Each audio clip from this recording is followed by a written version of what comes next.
Salam izləyicilər, kanalımıza yenidən xoş gəlmisiniz. Bugünkü videomuzda mən sizə bir neçə telefon modelindən bəhs edəcəm. Bildiyiniz kimi dünyada ümumiyyətlə smartfon bazarında ən çox satılan modellər büdcə segmenti modelləridir. Mən də sizə bugün büdcə segmenti modelində 3 telefon seçmişəm və bunlar arasında sizə ən yaxşısını seçməyə kömək edəcəm. Bir çoğu insan əlbəttə ki, telefonlara çox pullar xərcləməyərək, yəni cebindən qənaət edilən telefonlarda maksimum yararlanmağa çalışır. Ölkəmizdə də əlbəttə ki, bu belədir. Mən də sizə bu üç smartfon arasından seçim etməyə kömək edəcəm. Əlbəttə siz də şərhlərdə fikirlərinizi, yəni telefonların siyahısına əlavə telefonlar əlavə edə bilərsiniz, fikirlərinizi yaza bilərsiniz. Və telefonların siyahısına keçək. Bu birincisi Redmi Note 14, Samsung Galaxy A25 əlbəttə ki və Honor X8-si. Əzizlər, heç şübhəsiz ki, büdcəli smartfon dedikdə ilk ağla gələn Xiaomi brendidir.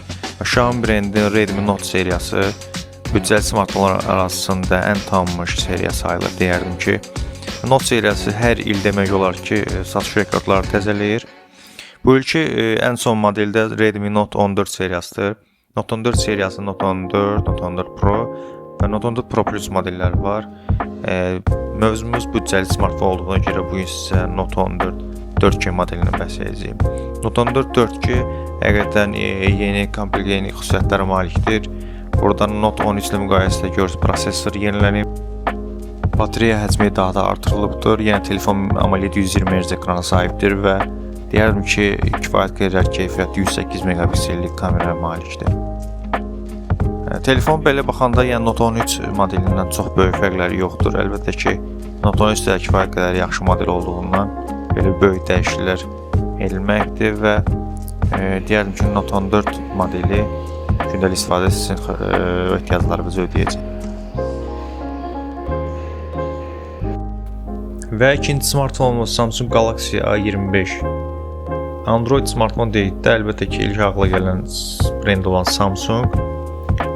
Qeyd etdiyim, yəni 400-600 macen civarında istehsal etdiyi Samsung Galaxy A25 əzizləyicilər çox gözəl bir ekrana, ən əsası da ən yüksək, ən yaxşı tərəfi olan Exynos 1280 çipinə malikdir. Bu çip 5 nanometrə texnologiyasıdır və telefon digər müqayisə etdiyi modellərlə müqayisədə 5G şəbəkəni dəstəkləyir. Əgər çox yaxşı bir prosesor və daha yaxşı kamera özəliyinə sahib olmaq istəyirsinizsə, Samsung Galaxy A25 heç şübhəsiz sizin seçiminiz ola bilər. Və sona saxladığımız Honor X8-si modeli. Əzizləyicilər, Honor brendi əlbəttə ki, son illərdə büdcəli segment bazarında Xiaomi modelinə və Samsunga həqiqətən ciddi rəqibdir. Və 2025-ci illərdə təqdim etdiyi Honor X8-si modeli istər-istəməz reklamlarda və ya mağazalara rast gəlmiş olasınız. Rəngləri ilə, dizaynı ilə diqqəti özünə cəlb eləyir. Telefon həqiqətən yaxşı parametrlərə malikdir. Telefon parametrlərinə gəldikdə Honor X8-si Snapdragon 685 platformasından güc alır. Ekran yenə AMOLED 120 Hz yenilənmə tezlikli ekrana malikdir. Batereya 5000 Ah və qeyd edim ki, 35 Watt sürətli şarj dəstəkləyir. Kamerası 108 megapiksellik OIS dəstəklidir. Buna əlavə qeyd edim ki, əzizləyicilər, ön kameramız selfie kamerası 50 megapiksellik kameraya malikdir və kifayət qədər keyfiyyətli selfielər çəkə bilərsiniz telefona. Telefonun ən önəmli özelliyi əlbəttə ki, telefon əl vizualda telefonun dizaynı diqqəti cəlb edir. Telefon həqiqətən gövdəsi çox nəzikdir. Əzizləyicilər, videomu bəyəndinizsə, videonu like etməyinizi xahiş edərdim. Kanalımız yenidir və belə videolar gələcəkdə görmək istəyirsinizsə, kanalımıza abunə olmağı xahiş edərdim. Növbəti videolarda görüşənədək müvəffəq olun.